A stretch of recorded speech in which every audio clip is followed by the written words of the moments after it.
Hey everyone, Gary Suderman here with the Script Lab, here with Nadav Schirman of The Green Prince.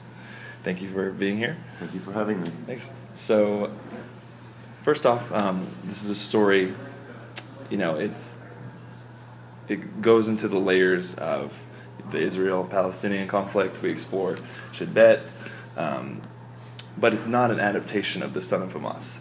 As in, you didn't call it Son of Hamas, you called it The Green Prince for a reason.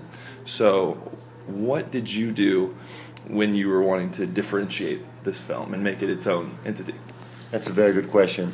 Son of Hamas was the book written by Mosab Hassan Yousef, and in his book, it's his own insider's perspective of his journey.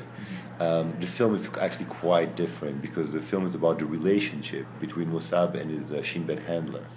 So if you want the original material, the book, it's only one part of the film, and the other part is this other character, and together they form the film, The Green Prince. So it's a much greater story than just the Son of Hamas. And it's also a very intimate portrait of a friendship developing, of the tribulations of this man who changes allegiances and essentially his entire perspective on the world. How did you first approach Mosab? When was it a question of, after you had heard about Son of Hamas and this was on your radar, did you approach him and discuss the possibility of a documentary? How did that discussion go? Well, I mean, first I met. So I've read the book, and I was very much interested because it offers a unique inside perspective into the Hamas.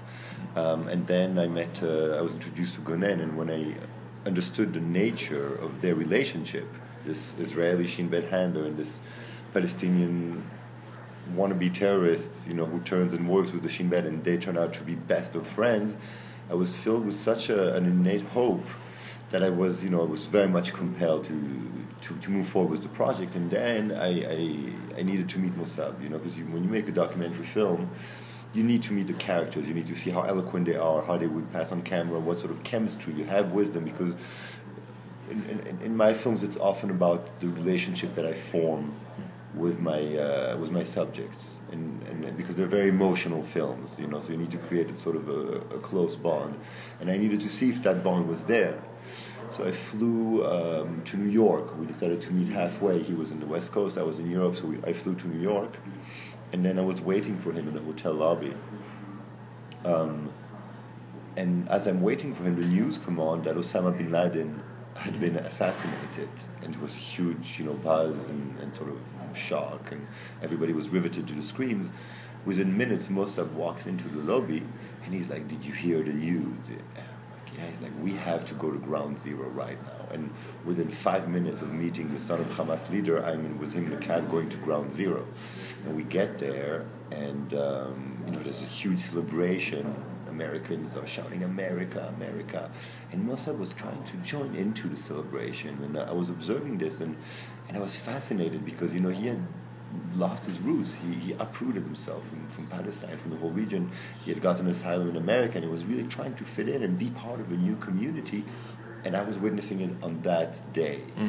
And that really much, compelled me. I said, that was a moment where I said, I have to do this film. And then we spent 3 days just talking and building a relationship of trust. And that's how it happens, basically. Right. Well, and you allow Mosab and Gonen to speak very intimately to the camera and give their own perspective. And it's not this, talking head collection of all these other people weighing in on their perspective. We're hearing it directly. Was that a vital component of your approach? And when you were sharing your vision with Mosab, was that kind of an integral part that you'll be able to tell your story directly? Well, yes, and then what was interesting is that in the course of filming, we did interviews with other key characters. We interviewed, the head of Shin Bet at the time and other senior operatives. But as we were cutting, we realized that, ultimately this is the story of their relationship, and it was quite actually a cinematic challenge to make it with only 2 characters. They call it a two-hander. Right. Simon Chin, one of our producers, like, "Well, we're going to do a two-hander here?" And it was very challenging cinematically, to tell a story with just 2 characters. And the story is so rich that it just works, and because of the relationship, and they play off another. At times they're in conflict, at times they're in harmony, And it just seemed to work, so we left it at that. So given that this is essentially showing that even in the midst of this political, religious, social strife, you can have a friendship that cuts beyond boundaries. So would you consider yourself optimistic about the possibility for like personal change within these grander movements? Is that one of your purposes with the Green Prince, or? Well, I'm a storyteller, you know, I'm not a politician, Right. so I was very much touched by their story. And as you say, yes, I mean, their story shows you that best of enemies can become best of friends if they trust one another. And trust means a leap of faith. And I mean, you see, I mean, that's my perspective on the ongoing, you know, peace negotiations. And this is like round 100. There's been so many attempts at making peace in that region. And one thing which does not exist is trust.